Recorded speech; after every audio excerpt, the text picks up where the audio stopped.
I'm Matthew John Hauxwell, better known maybe as Matt Hauxwell.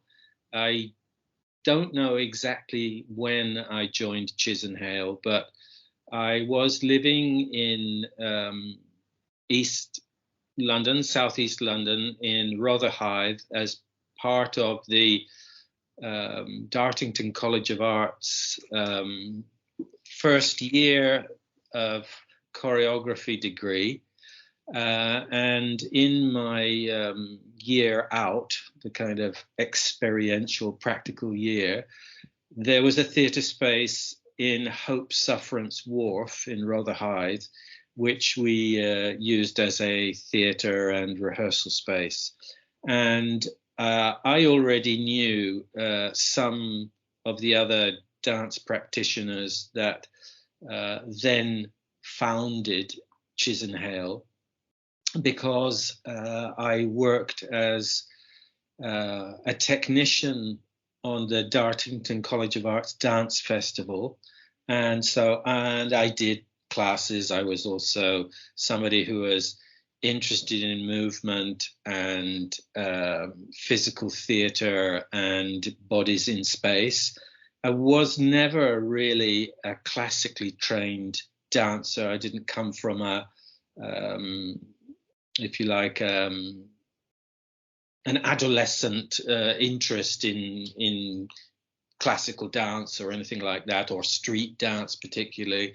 My experience was more about, I suppose, in the disco, or just moving around, tumbling, play fighting. I've always liked that. My ambition as a child was to be a stunt man. So I was always very interested in acrobatics, and I enjoyed physical sports that were not particularly competitive. That never interested me. But after leaving my technical school, I went to live in Glasgow, and I had an interest in theatre. My father was an opera singer. My mother had been an actress at the Royal College of Music and Dramatic Art, and also my father had studied there. And so I had a background in performance in my family, and finally I was looking for something different. I didn't want to specialize in art, and so somebody had heard. We had a friend when I was at school who was a year older than me. He went to Dartington College of Arts to study music, and he said, "Hey, it's a really interesting department here. You should try for the theatre department. It's not just proscenium arch. It's all about interesting things and performance and things which were immediate." I wanted to combine my interest in visual arts in a more immediate way. And so when I was at Dartington, I started to realize that it was movement that really interested me more than other things, but movement in combination with other things. So I began to see that there were such things as happenings and installations and other forms of performance, street theatre, mixed media.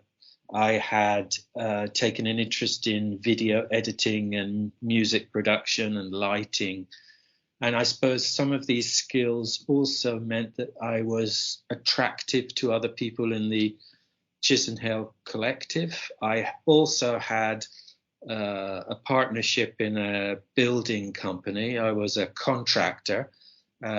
So I suppose I was a bit strange, a kind of dance person who was also a builder, minor electrician, plumber and things. In fact, I built the office at Chisenhale, and I installed the toilets there as well, and did helping with painting and helped to choose and supervise the external staircase, the metal staircase there at Chisenhale, things like that. So I had a kind of title for a while, I think, as building manager or maintenance manager or something like that. I mean, this is all very, very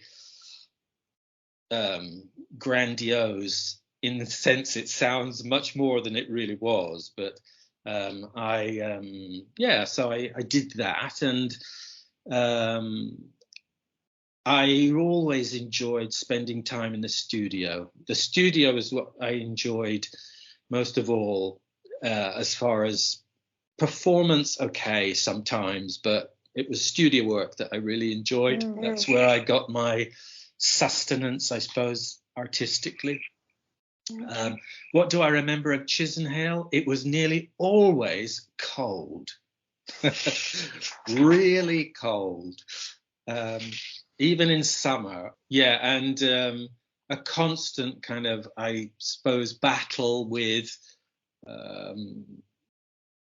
maybe the building. Really, the building wasn't ideal. It wasn't insulated. It was drafty. It wasn't in an ideal place. It was concrete and brick, so it was difficult sometimes to mount things. And I'd been working in studios where there were lighting gantries and things, so it was quite limited in terms of what you could do with it. But again, it was a box, it was an open space, so it was also limitless.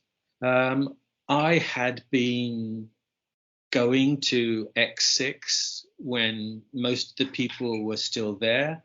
I didn't participate in the moving of the floor from X6 to Chisenhale, and it was interesting to see the floor being laid and stretched, and I took an interest in that. I think it was Phil and Doug who did most of that work, and yes, I was a friend and collaborator with Sue Maclennan, mostly. I'd done classes with almost all of those people you mentioned before. When they visited Dartington for dance festivals and things like that, I probably did tech for them as well. So they knew me in that. I went to the classes in Riverside Studios that Rosemary Butcher and sometimes Sue Maclennan held there. It was kind of an intense period in that in the 80s then, when I was doing that kind of work. I was trying to make a living or survive and also follow my interests. Yes, Chisenhale was something which I was invited to participate in, really. My tutors at Dartington were Mary Fulkerson and Steve Paxton, so contact improvisation and lots of quite intellectual body work, really, which was not concerned with a traditional aesthetic. So there wasn't, I mean, there were people who were coming from New Cross, like the Laban people, and these were people who have background in ballet and Cunningham and Graham and these kind of proper practices, I think. And we from Darting didn't have that, really. We didn't have that regimen in the same way. We borrowed a technique if we needed it and tried to assimilate it into what we did. Obviously, when you've trained for 12 years to do certain things with your body, there's a difference with somebody coming along saying, oh, I'll try that. So a lot of perhaps the skill set that a lot of the people who've been interested in dance since they were children were hard for us to really think, oh, I can't do that in the same way. But I have ideas about sculpture and design and space and time and movement. And for me, movement and dance didn't have to be accompanied by music, for example. I was used to moving and reciting poetry at the same time, and so there was an element of Chisenhale also being used by different types of practitioners, and it was a welcoming in that respect. There was sometimes a gap in understanding between the school that you came from. Yeah, so, and I made pieces at Chisenhale, and I licked pieces for other people, and I handed out paper cups and did front of house and went to meetings, I think weekly at Chisenhale, and yes, and tried to think about how I could share my skills, but also my interests, my passion for a place. I thought that, having had the use of a space south of the river when I was a student, and thinking that was a tremendous asset to have something like that, a space to work, and near to where you live, and the alternatives to this seem to be other drafty, smelly, cold, inhospitable places in other parts of town, or the boom of pineapple and things like that, which were almost anathema to many, to our way of thinking about what we were interested in. So yes, trying to also break away from in a genre or a way of making art, which is one of those which has been much more conservative than others. How can I say that? Often dance has been seen as a kind of convent or a monastic mentality, that when you enter this, you have to enter it as an infant practically. Otherwise, you've got no chance of ever being technically up to scratch. Okay, well, we were part of that as well. It saw that dance had terrific baggage with repressing people. But not everything has to be broken toes and bloody slippers, and there are kind of ways that extremes, or maybe that's the voice of a dilettante, I don't know.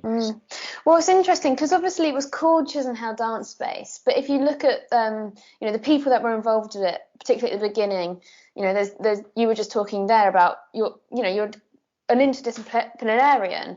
You've got kind of skills in all areas, and then you've got people like Phil Jeck, who sort of come from a musical background and a performer as well in some ways, but not dance trained, and Chris Cheek and Jane Wells, and people that were entering the performance realm but from different angles.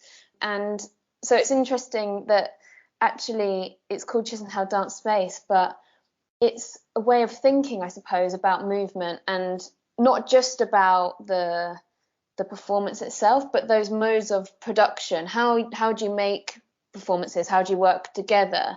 What's the relationship between life and this practice, and the community that you were talking about as well at Rotherhithe, and Dance for All and things like that, which is really interesting. It was so open. I guess experimentation was at the centre of that, just trying something and seeing what came out of it. And for me, it seems that working in an interdisciplinary way often lends itself to working collaboratively or working with other people. Was that something that was collaboration sort of quite central to your work at Chisenhale, or was it a real mix of, doing things on your own and having these collaborations as well, or not at all? Well, I don't know. To know oneself and to know how one was is difficult. Yes, of course. I think there was an element of wanting to know that you had something to offer, and that maybe I didn't have that background so strongly in any one of those areas. But it is, yes, there's a sense of wanting to collaborate, because the belief, I suppose, that the best result may not be a slick production at the end of it, but will be something which the process has value for as many people as possible. And I think that's why I gravitate to teaching, because that's what I care about the most, is the way rather than the final destination, because I don't really ever want to arrive. Yeah. And how would you describe what Chisenhale was? I guess I felt like it was like a settlement. It was an outreach program, and as I said before, it was a refuge too, to have this place and to think, carrying on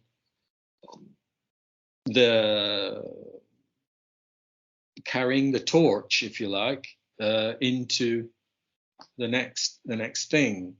So it was that. It was a venue. It was a home. So that's also important when you have a building, you have a place, that architecture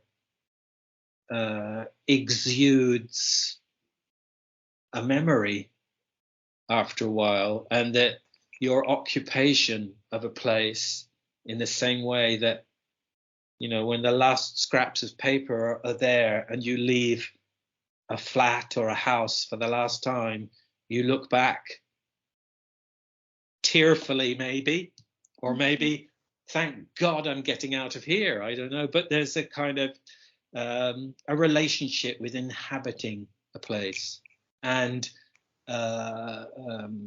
taking account of the fact that you had moments of passion and wonderful moments. So if you ask me what's my enduring wonderful moments, yes, for me, I think it was really important. It was important to have that feeling of being involved in something. Also, when you are facilitating other people to do stuff, and but also to think that there's people who really want to make something and to give that a home, and to give encouragement to that is really important. We really need that in so many places, and it isn't done that much by our authorities enough, and I suppose also in that period of the 1980s, where most of the people I mixed with, I think, felt at odds with the politics of the dominant. We felt disenfranchised from the macro, and so we had to find refuge and fealty with the others as well, in that, Yeah, it's this thing about the physical space that you were talking about, the emotional connection, physical connection, you know, the fact that the space had to be built. When you came into it, you had to lay the floor, you had to, you know, fit the toilets, do the plumbing, do the electrics, build the office. There's a sort of real tangible relationship that's, you know, and then you're dancing or moving on the floor, you know what it feels like to be on the floor. But then having physical space, like you say, when you're living in a society where you feel disenfranchised from maybe the mainstream politics or what's going on in mainstream culture, actually having a space in a society is kind of gives it gives you the opportunity to say, yes, you should be doing this. Yes, there is space for you where you can try something. And it's not just a case of having a conversation with someone and you know, sharing an idea. You can actually do something. It's about action as well. It provided that potential, I suppose, for action when maybe it didn't feel like that elsewhere in society. Well, you know, yes, but I think it is important, and really coming from the comparative luxury of being at Dartington, where these magnificent spaces and all these really inspiring people that came to visit and came to encourage and said yes, yes, yes, and then moving to London and the cold and the living in a squat, and this is kind of a hard reality. And so yes, to have that, what felt like a haven. Yeah. Well, thank you for sharing that with me. Welcome. It's been a trip down memory lane for me too.